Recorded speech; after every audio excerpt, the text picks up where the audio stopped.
Sidebar is the official podcast of the Napa County District Attorney's Office.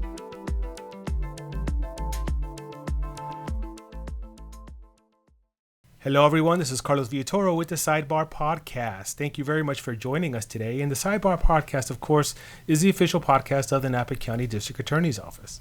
Today, I brought with me two guests to talk about a very important topic. And this is a topic on the minds of a lot of programs throughout the state and in Napa that work with victims of crime. And we are talking, of course, about the reduction of VOCA. And VOCA, if you don't know, stands for Victims of Crime Act. The governor's budget, unfortunately, reduces the amount of funds that agencies and programs receive to be able to supply critical services to victims of crime, not only in Napa County, but throughout the state. And so today I brought with me Erin Harper, who is the manager of our Victim Services Division, as well as Tracy Lamb. And Tracy Lamb is the executive director of NEWS, and that is the domestic violence and sexual abuse program here in Napa that works locally with victims of sexual abuse and domestic violence. Welcome to the Sidebar Podcast. Thank you, Carlos. Thank you, Tracy. Thank you. Absolutely. It's great to have you here. And this is a very important topic that we've been wanting to talk about for a while now. I think I want to start out by having you guys tell us a little bit about what you do and a little bit about your program. We'll start with Tracy. Okay. NEWS is the domestic violence and sexual assault program that serves Napa County. We have been around since 1981, and we serve about 1,800 survivors of these crimes every year. Some are adults, some are children. We are one of the only 24-hour victim service providers. And a lot of people think of us as the emergency shelter program, and we do have a safe, confidential shelter for survivors. But we do a lot more than just that. A lot more. Mm-hmm. Yes. Yeah, we have programs that we run in collaboration with Mentis. We do support groups in English and in Spanish for both adults and for children. We are in the schools, in the wellness centers, talking to children about healthy relationships. We have a housing program, so not only do we help people get into shelter, but then we try to help them move out of shelter and into safe housing of their own. And then we are the Rape Crisis Center, so we help adult and children survivors of sexual abuse, and more. There are multiple aspects of Tracy's agency. Now, I kind of know what Erin's division does here because we've had so many of her employees, the victim advocates over at the Napa County District Attorney's Office, come on the Sidebar Podcast. But this is the first time that I've had Erin on here. Erin, tell us a little bit about the Victim Services Division over at the Napa County District Attorney's Office. Yeah, so in California, crime victims have rights that are actually in the state constitution. And my team is a part of the office that's tasked with ensuring that those rights are met, but also in trying to place the victims of the different cases on the path to healing. So not just justice with what happens within the trial, but also looking at wraparound services to make sure that all their needs are being met so that they really begin to recover from crime. So we work with a lot of community-based partners to help achieve that. Such as NEWS. Such as NEWS, yeah. Right. So let's talk about the meat and potatoes of this podcast, and that is VOCA, the Victims of Crime Act. Now, there has been a significant reduction in the amount of funding that local agencies will receive through this act. Tell us a little bit about, I think this question is for Tracy. It could be for Erin as well. VOCA, what is it? What is it meant for? So it is a long-standing federal program that funds were taken from fines that white-collar criminals would pay. And we've always been proud to say that the services that these funds provide are not taxpayer funds. They've been funds that criminals have paid. They're ill-gotten gain funds. Right. And so it's been a perfect funding source. Unfortunately, the federal government hasn't been prosecuting those crimes at the same level, and the amount of funds that have been collected in that fund have been reduced to the point where in this year we were told that we would be receiving a 44.7% cut in that funding source that pays for domestic violence, sexual assault, victim services programs, elder abuse programs, human trafficking programs, essential crime victim service programs. And so it's not only affecting us locally, it's affecting us statewide, and as Erin said, nationally. It's and it's a huge cut. And this has been a main funding source of ours for 40 years, and so it's a pretty big impact. It's a pretty big hit, is what it is, Erin. Yeah, I like to think of VOCA funds as a giant pot of money in Washington, D.C. And if there's bankers out there watching this, they might be cringing because I don't know actually where the bank is located or if it's in more than one bank. Yeah. But in my mind, it's one big pot of money. And every year, the U.S. Congress decides how much they're going to take out of that pot of money of the fines and penalties like you and Tracy were saying and send it out to all 50 states. Because there's been less funds in that big pot of money, there's been less for them to distribute across the whole country. When the funds come to California, they generally go to Cal OES, which then makes grants to all sorts of agencies, including our office, Tracy's office, and victim service organizations throughout the whole state. They are vital funding, as Tracy said, for such important services. And in this last year, they have proposed a 43% decrease in the amount of money coming from Washington over to California, which is leaving all of us in California and other states who are also getting decreases really scrambling on what do we do? How do we meet the needs with almost half less funding? Yeah.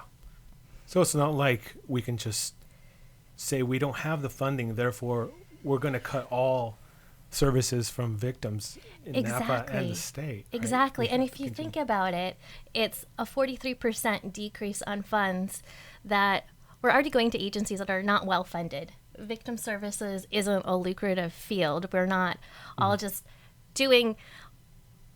rolling in, money. Yeah, you don't do it for the money. We do a lot with less. And so to have that less then be slashed in half is really devastating to a lot of organizations. What does the district attorney's office use these VOCA funds for? That's a great question. So we use the funds in different ways. A lot of it is outreach to crime victims so they know about their rights and what services are available to them. And we also provide some emergency assistance to victims who need immediate shelter, housing, clothing, that type of thing. What is your comment on that? What does the news organization use the VOCA funds for? It covers staffing in our housing program, in our rape crisis program, in our domestic violence shelter program, in our other crisis pieces of the work that we do. I would say about news that luckily we also have a myriad of other funding sources that we can tap into. We've worked very hard to have other grants, foundation funding. Many very generous people in our community help support news every year. Yes. And so I don't want to give the impression that news would, fall apart without these funds, but we do want them to know that if there isn't a fix for this loss in funding, that it will have an impact on the amount of services in those particular programs that we'd be able to provide. And what does that look like? Would that mean a reduction in your staff or a reduction in services altogether, or on all of the above kind of scenario? Well, we've been looking at it very carefully because we really don't want to eliminate programs or staff if at all possible. So we are talking about things like attrition and moving dollars around in a way that would make sure that we have very well-trained staff that we've had for years. We want to protect them if we can, because they are the main provider of the services that we offer. So, but that said, it might be less of those services. There may not be a person there to do a restraining order or to answer a 24-hour crisis line call or You're scaring me, Tracy, because, the thought of someone not being there to do, for example, like a restraining order or to go respond to a hospital like you guys do when somebody's been sexually assaulted, that to me is like one of these critical services that the community needs. It's at the very core of what we do, which is to advocate for victims and to make sure that they receive justice in these cases. right? Justice and healing. As Erin said, it's not just about getting through the criminal case, but it's also, what happens after so that they can live violent-free lives and reduce their trauma and all the things.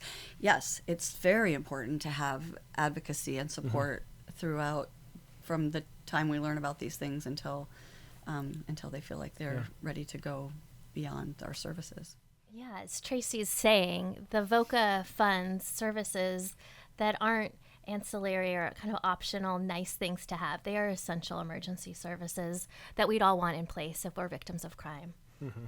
I mean, we're talking about a group of people in California and really across the country. Anyone who's a victim of crime is already traumatized. Mm-hmm. They're already in this a really, really intense situation.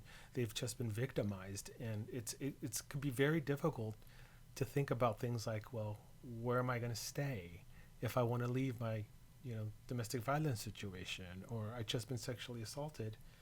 Where am I going to get services to overcome this? And it's one of these critical services, I think, that, we have to maintain that level of service, I believe. Mm-hmm. And, our district attorney, Allison Haley, is really committed to continuing these services as well. So, we will find a way. And like you hit upon earlier, this community, it's very generous, and they do want the best for the community as well. And so, we find that the community rallies around causes like this, and, we're just very thankful for that. And I would also say, just remember that anyone can become the victim of a crime. You might think of it as, it's going to affect those people over there. Mm-hmm. But the truth is that every time I speak to a group of people and talk to them in our community, there's always someone that comes forward who says, that happened to me, that happened to a family member. Yeah. We all know someone. And so absolutely, it affects all of us in this community. Yeah, and I feel so fortunate to work in Napa, where there's Allison, who places such an emphasis on victim services mm-hmm. and healing, and there's agencies like News who have the infrastructure to withstand these cuts. But I do worry about the rest of the counties in the state. Absolutely. As people that have family in other places, that travel to other places in California, right, where conceivably you could become a victim of a crime in another county. You want to make sure that across the state we are funding these programs, and we have the ability to fund these programs. Absolutely. In my personal life, not as a member of this office, but I've talked to people who work in other counties at both nonprofits and other DA's mm-hmm. office, and they are looking at having to make some really hard choices in the very near future because of these cuts in terms of closing programs, laying off staff. So even though we are fortunate here in Napa County, we need to be looking at the broader picture for the state as well. Mm-hmm.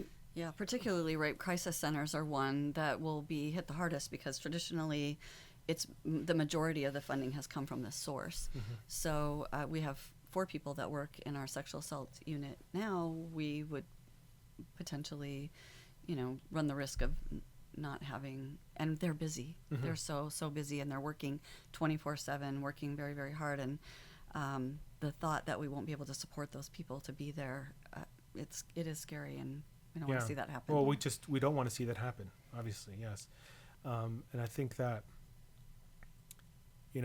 I believe in my heart of hearts that this is a problem that we can solve, right? Yes. And speaking of a potential solution, right? You were mentioning earlier, Tracy, the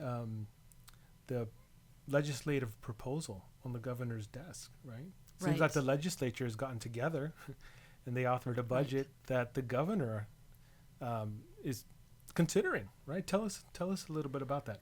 Right. I think all of the different advocacy groups that work with these issues, domestic mm-hmm. violence and sexual assault, the California Partnership to End Domestic Violence, Valor US, and others, have been lobbying the state and have been at the Capitol, have been knocking on doors, and have gotten bipartisan support mm-hmm. to ask the governor for $100 million in order to provide a statewide fix for this coming up fiscal year. Mm-hmm. And that proposal is now just got to be signed by the governor, and that could happen any minute now. So we've been kind of on pins and needles waiting. Mm-hmm. So this is a great time if anyone has moved. And it might be too late by the time that people see this, but that we're trying to do our part to encourage people to make those phone calls to try to push that over the edge.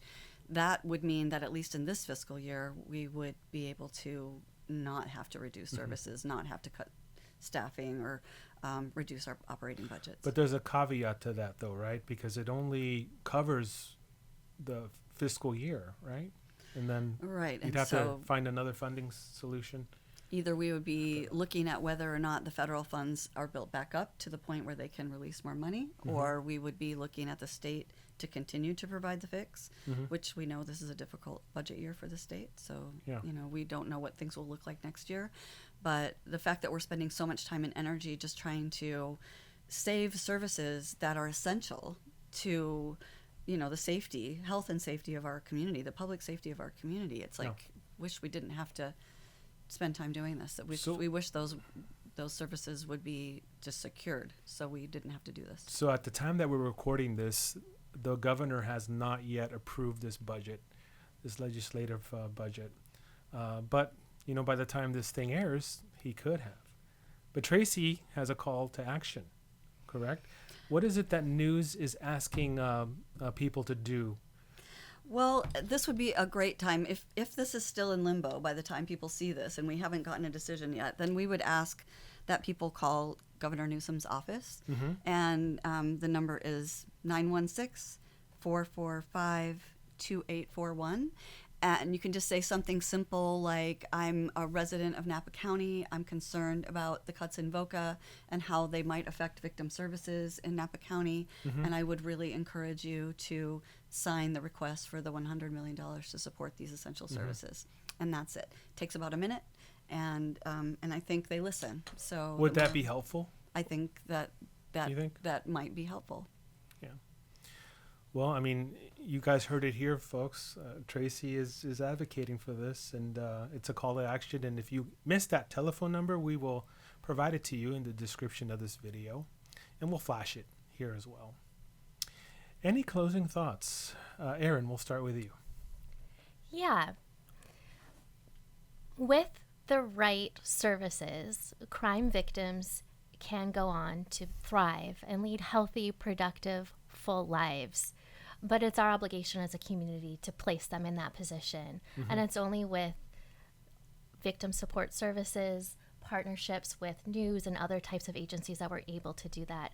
So while VOCA is a little jargony and we're talking about budgets, which is complicated, and calling the governor's office, which can be intimidating, I want people to know how very important victim services are and that how there is hope for crime survivors.